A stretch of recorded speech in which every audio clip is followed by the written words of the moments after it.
اس وقت آپ دیکھ رہے ہیں کہ پوری دنیا میں مختلف امراض اور مختلف بیماریاں بڑی تیزی کے ساتھ پھیلتی ہوئی دکھائی دیتی ہیں۔ غذاؤں کے اندر بہت ساری ایسی چیزوں کی آمیزش جس کی بنیاد پر ایسی بیماریاں وجود میں آ رہی ہیں جن بیماریوں کا نام اور تصور بھی کبھی کسی کے ذہن میں نہیں تھا۔ بہت سارے پیدا ہونے والے بچے ایسے مرض کے ساتھ جنم لیتے ہیں کہ جن کی زندگی کو دیکھ کر اللہ عز و جل کی بارگاہ میں ان کی صحت یابی کے لیے دعا دل سے نکلتی ہوئی نظر آتی ہے۔ میرے ذہن میں ایک چیز آئی کہ کیوں نہ قرآن مقدس کی روشنی میں مختلف امراض کے علاج کے سلسلے میں مختلف فضائل احادیث مبارکہ میں پیغمبر رحمت صلی اللہ تعالی علیہ وسلم سے جو منقول ہیں ان کو آپ کی سماعتوں کے حوالے کیا جائے، تاکہ آپ بھی قرآن مقدس کے ذریعے اپنے مریضوں کا علاج بھی کر سکیں اور مریضوں کو قرآن مقدس کے ذریعے شفا بھی میسر ہو سکے۔ یہ بات اپنی جگہ مسلم ہے کہ فائدہ اسی وقت ممکن ہوگا جب پڑھنے والے کو قرآن پر یقین بھی ہو، باعمل بھی ہو، ساتھ ہی ساتھ قرآن صحیح طور پر پڑھنے والا ہو۔ اگر قرآن صحیح طور پر پڑھنے والا نہ ہوگا تو اس کے وہ فائدے جس فائدے کی وہ امید رکھتا ہے شاید کہ میسر نہ ہو سکے۔ میرے رب نے قرآن مقدس کو مرض کا علاج نہیں بلکہ شفا کے طور پر فرمایا۔ علاج اور شفا میں فرق ہے۔ علاج کے اندر امکان ہوتا ہے کہ ممکن ہے اس سے فائدہ ہو یا نہ ہو، لیکن شفا کا مطلب یہ ہوتا ہے کہ یقیناً علاج کارگر بھی ہے اور مرض کے علاج ازالے کا ذریعہ بھی ہے۔ تو میرے رب نے قرآن مقدس کے حوالے سے کئی مقامات پر لفظ شفا بیان فرمایا۔ انہی آیات میں سے ایک آیت کی تلاوت کا میں نے شرف حاصل کیا، وَنُنَزِّلُ مِنَ الْقُرْآنِ مَا هُوَ شِفَاءٌ وَرَحْمَةٌ لِّلْمُؤْمِنِينَ، اور ہم وہ قرآن نازل فرماتے ہیں جو ایمان والوں کے لیے مکمل شفا اور رحمت ہے۔ اسی کے ساتھ ایک اور مقام پر رب قدیر جل جلالہ نے ارشاد فرمایا، وَشِفَاءٌ لِّمَا فِي الصُّدُورِ۔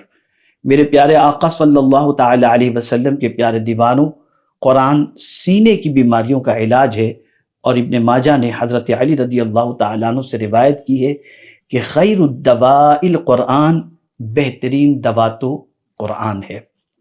میرے پیارے آقا صلی اللہ علیہ وسلم کے پیارے دیوانوں، مختصر ان کلمات کے بعد آئیے سب سے پہلے ہر مرض کے علاج کے لیے آقا کریم صلی اللہ تعالی علیہ وسلم نے کس صورت کا تذکرہ فرمایا، آپ اس سورہ مبارکہ کے حوالے سے سماعت فرمائیں اور اس سے خوب فائدہ حاصل کرنے کی کوشش کریں۔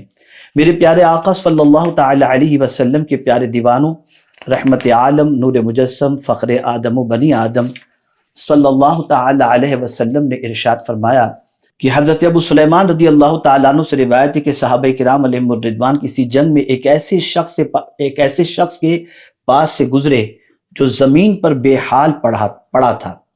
ایک صحابی نے اس کے کان میں سورہ فاتحہ کیا پڑھی کہ وہ ٹھیک ہو گیا۔ رسول اعظم صلی اللہ علیہ وسلم نے فرمایا، سورہ فاتحہ اصل قرآن ہے اور ہر مرض کا علاج ہے۔ میرے پیارے آقا صلی اللہ علیہ وسلم کے پیارے دیوانوں، یہ حدیث مبارکہ در منصور میں موجود ہے۔ طریقہ کیا بتایا صحابی رسول نے؟ وہ طریقہ یہ کہ کان میں سورہ فاتحہ پڑھ کر کے انہوں نے دم کیا، جس کی وجہ سے مریض ٹھیک ہو گیا۔ اسی طریقے سے حضرت عبداللہ ابن جابر رضی اللہ تعالیٰ عنہ سے روایت ہے کہ سورہ فاتحہ سوائے موت کے ہر چیز کا علاج ہے۔ سبحان اللہ۔ میرے پیارے آقا صلی اللہ علیہ وسلم کے پیارے دیوانوں، آپ اندازہ لگائیں سورہ فاتحہ میں اللہ عز و جل نے کتنی تاثیر رکھی ہے۔ سعید ابن منصور اور بہقی وغیرہ نے حضرت ابو سعید خدری رضی اللہ تعالیٰ عنہ سے روایت کی ہے کہ سورہ فاتحہ زہر کا علاج ہے۔ اللہ اکبر۔ میرے پیارے آقا صلی اللہ علیہ وسلم کے پیارے دیوانوں، اگر کسی کو کسی موذی جانور نے ڈس لیا ہے اور اس کا زہر جسم میں سرایت کر چکا ہے تو وہ سورہ فاتحہ پڑھ کر کے دم کرے۔ اللہ کے رسول صلی اللہ علیہ وسلم کے فرمان کی روشنی میں انشاءاللہ رب قدیر جل جلالہ شفا عطا فرمائے گا۔ اسی طریقے سے تبرانی نے اوسط میں حضرت سائب ابن یزید رضی اللہ تعالیٰ عنہ سے روایت کی ہے، وہ فرماتے ہیں کہ رسول اللہ صلی اللہ علیہ وسلم نے مجھے سورہ فاتحہ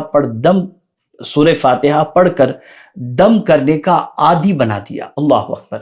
رحمت عالم صلی اللہ تعالیٰ علیہ وسلم صحابی رسول کو سورہ فاتحہ ہر مرض کے سلسلے میں پڑھ کر دم کرنے کا اتنا مشورہ دیا ہوگا کہ وہ فرماتے ہیں کہ میں سورہ فاتحہ پڑھ کر دم کرنے کا عادی بن گیا۔ میرے پیارے آقا صلی اللہ تعالیٰ علیہ وسلم کے پیارے دیوانوں، کورونا کے زمانے کے اندر بھی بہت سارے کورونا کے مریض کے کان میں جب سورہ فاتحہ دونوں کان میں پڑھ کر کے 7 مرتبہ دم کیا گیا تو اللہ تعالیٰ نے سورہ فاتحہ کی برکت سے مریضوں کو شفا عطا فرمایا۔ اور یاد رکھیں، سورۃ الفاتحہ کا ایک نام سورۃ الشفا بھی ہے۔ اور سلسلہ چشتیہ ہو یا کوئی بھی سلسلہ ہو، اگر آپ دیکھیں گے تو مشائخ زیادہ تر مریضوں کا علاج سورہ فاتحہ کے ذریعے ہی کیا کرتے، اور اللہ عز و جل ان کی زبان سے سورہ فاتحہ کی تلاوت کی بنیاد پر ان کے ایمان اور یقین کی وجہ سے اور ان کے باعمل ہونے کی وجہ سے اور ان کے صحیح طور پر سورہ فاتحہ پڑھنے کی وجہ سے اللہ تعالیٰ مریضوں کو شفا عطا فرماتا۔ اگر آپ صحیح طور پر سورہ فاتحہ پڑھنا نہیں جانتے تو پڑھنا سیکھ لیں کہ ہر نماز کے اندر ہر رکعت میں احناف کے نزدیک سورہ فاتحہ پڑھنا واجب ہے، اس لیے سورہ فاتحہ کو آپ سنت، واجب، وتر، فرض، نفل وغیرہ میں جب پڑھتے ہی ہیں اور پڑھنا واجب ہے تو آپ سورہ فاتحہ پڑھنا سیکھ بھی لیں، اور پڑھ کر آپ اس کے ذریعے اگر کوئی مریض ہے گھر کے اندر تو اس کو دم کریں، تاکہ اللہ تعالیٰ اس سورہ مبارکہ کی برکت سے مریض کو شفا عطا فرمائے۔